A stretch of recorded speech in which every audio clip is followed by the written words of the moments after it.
So this right here is the little tool that I was talking about.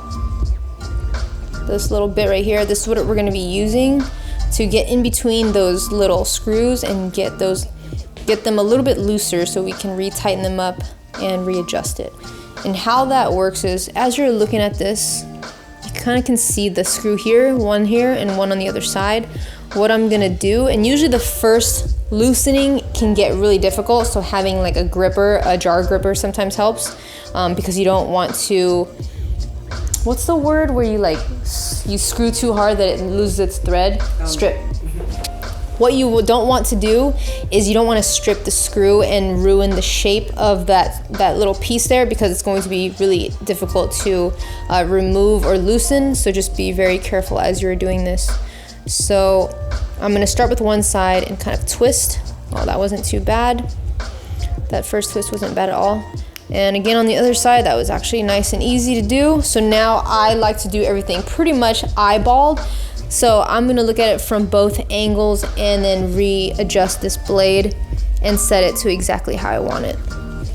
Just keep in mind, if you guys have watched my previous video, I talk about the new things that come with this tool. This is a new DLC titanium, but in black. This is the new DLC 2.0 blade.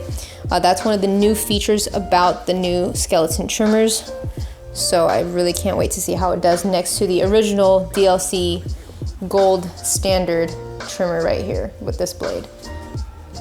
Everyone's familiar with this one because this is the standard. And this is a deep tooth blade, so it'll be interesting to see that comparison. So once I have it set to about exactly where I want it, you want to be really careful and go back in to re-tighten each side. And if you look really closely, you don't want it to overlap this top blade, but it gets pretty close because I'm gonna sit that moving blade literally right below. And if you look at it from the side, it almost looks completely even.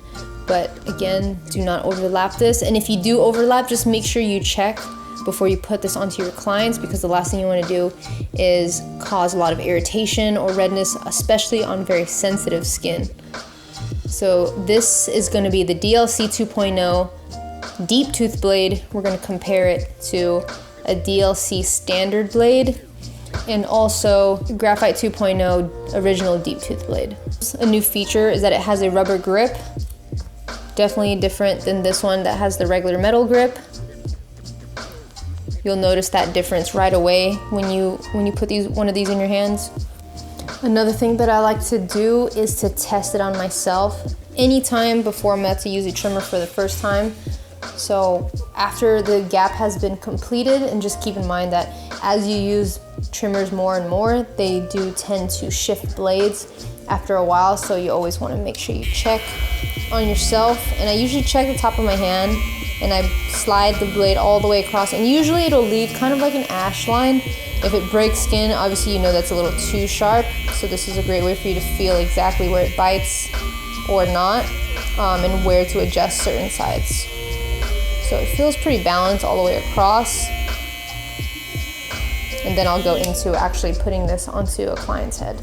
All right, so for this first part, let's use the standard blade to cut through the thickness of hair.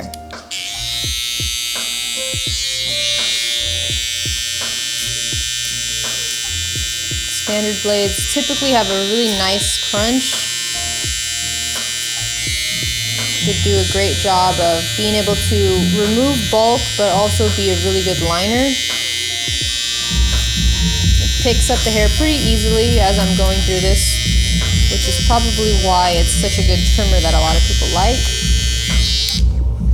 So we got to about the top of that. Now let's switch over and line up the back area of this and see how well it does cutting through a bit of thicker hair before we actually remove the bulk and go down. Here we go. This is their first time run.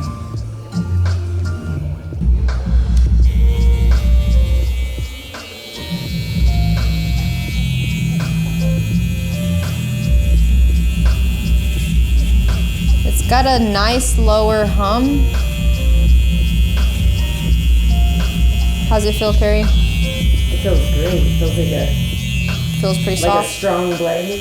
You feel it? Yeah, it doesn't pull or anything. Wow, it's actually pretty smooth. Like, it's almost like you're wondering if it cuts. But it's definitely doing it, and it's cutting through thick hair in this spot right here. Typically behind the ear is a little bit of a tricky part, so this is going to be a really cool area to see.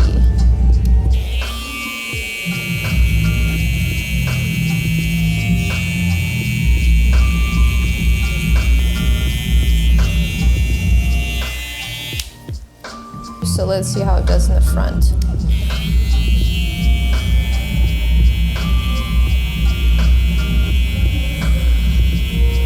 This trimmer is not sharpened at all. This is just from a 0 gap.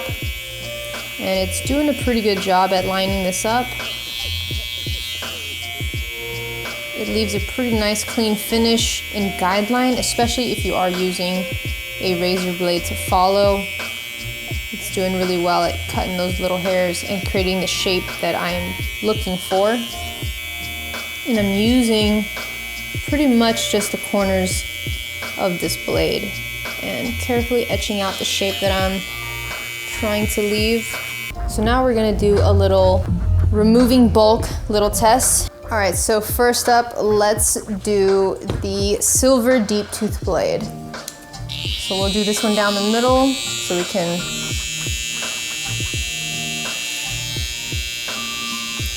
And the great thing about 0 gap trimmers is that you only have to really just barely touch the skin for it to get you that nice clean line.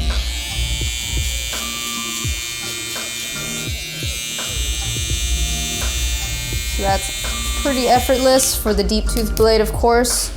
That's what it's best known for. Now we're gonna do this left side with the gold. I always am a little more gentle with the standard blade just because it's a little bit tighter than the deep tooth blade. So obviously that does well here. And especially in this area, this is always such a sensitive zone for a lot of people. So I'm even more careful when I'm working on those sides. I'm even more careful when I'm working on the back side. So now we're gonna go over here. This has got a nice quiet hum compared to the other two.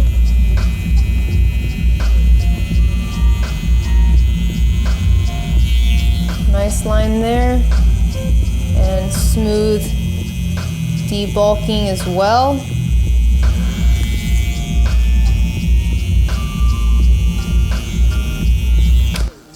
Okay, so we just completed the taper in the back, and I have to say that new trimmer on this side does a pretty good job of getting really close, but not to the point where it's causing any redness. Carrie hair usually always tends to get a little bit red, like a lot of red, and this is actually pretty good. This is just her birthmark right here. Is that a birthmark? Mm-hmm. Yeah, this is her birthmark, so this is not from the tool, but it's good to see that this side has not a lot of redness on the scalp. It looks really nice and smooth compared to the deep tooth blade, the original one, and also the standard blade over here on this side. Let's have a look at it here from the side so you guys can see. I really like that a lot. Congratulations to Frank, Patty, and Los. The trimmer is awesome. I seriously can't wait to do more haircuts with it. And here again, it is from the side. I did a little tape over here as well using the Patty Cuts trimmer. So now I'm just going to finish this cut, but thank you guys for tuning in. I hope you enjoyed this little quick demonstration of using the new Patty Cuts trimmer. And if you guys have any questions, please make sure to leave a comment below. Tell me anything you felt about this video, and if there's any other types of videos you guys would like me to make, please put them in the comment box. I appreciate you. And make sure to hit that subscribe button. It really helps me a lot, and I will see you guys next time. And thank you, Babyliss Pro, for sending me an early release.